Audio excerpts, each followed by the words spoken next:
International, National, and Junior Olympics from the years 1960 to 1980.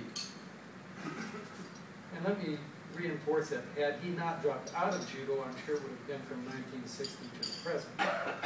And for that matter, even after he dropped out of judo, there are several of us that still competed up through 2004 that were still placing in national events. Professor Jay taught in 32 countries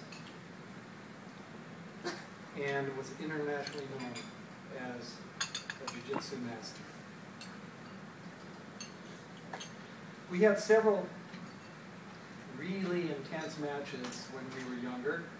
I remember personally going down to Los Angeles to the Nanka Yudanshikai, which was the biggest, and probably still is the biggest Yudanshikai in the United States for judo. It is. And we got to play, Fred, you probably remember this, we got to play at Seinan Dojo, which was the dojo, as far as judo was concerned. And in some cases probably still is. And remember, Professor Jay's dojo is like 2/3 of this room. From the front of this stage to the back wall, it's probably longer than the dojo, and from the second set over. And that's how small our dojo is. And we would go down with all of our people, huddled in 3 or 4 cars, moms and dads driving us down, professor would arrange this, and we go and do a team competition with San Antonio. So first we worked out a little bit, played with them, and then the competition began. We started with the little kids and working our way up. It turns out that we beat San Antonio that night. We never got invited back.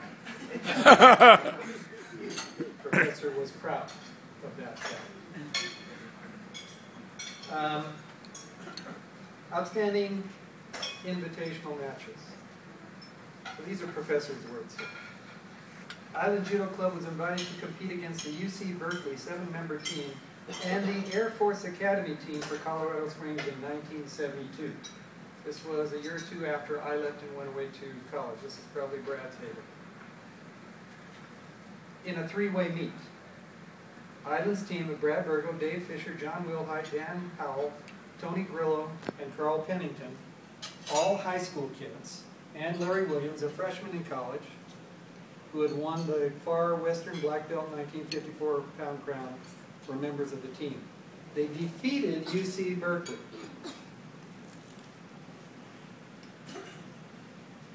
The 7-man team by scores of 47-10, 52-10, and 37-0.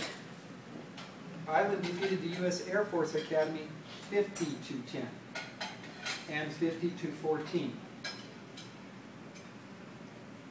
This is Professor speaking. I saw one of the coaches of the opposing team shaking his head and said, "And all high school kids." So these are college students they're defeating, as well as the top notch in our Air Force. At the Richmond Invitational Tournament in 1964, Island won all of the trophies of the entire meet.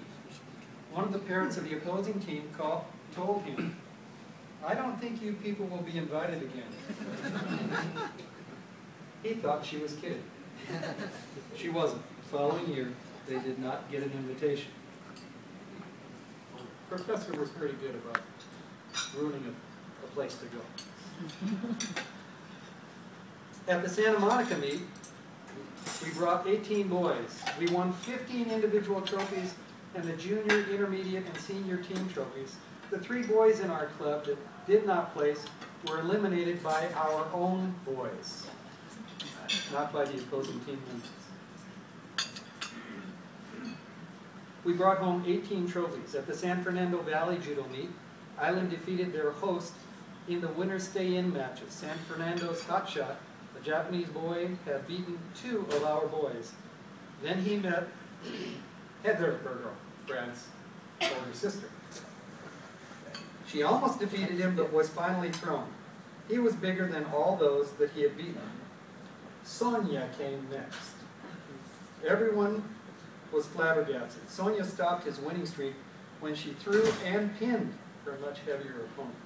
Now, if you know Sonia, Sonia was this little dinky thing, probably at that point about 100 pounds. Rick Silva, Wally Beaver, Richard Quinones, Keith Pickard took over to score heavily and defeat our host,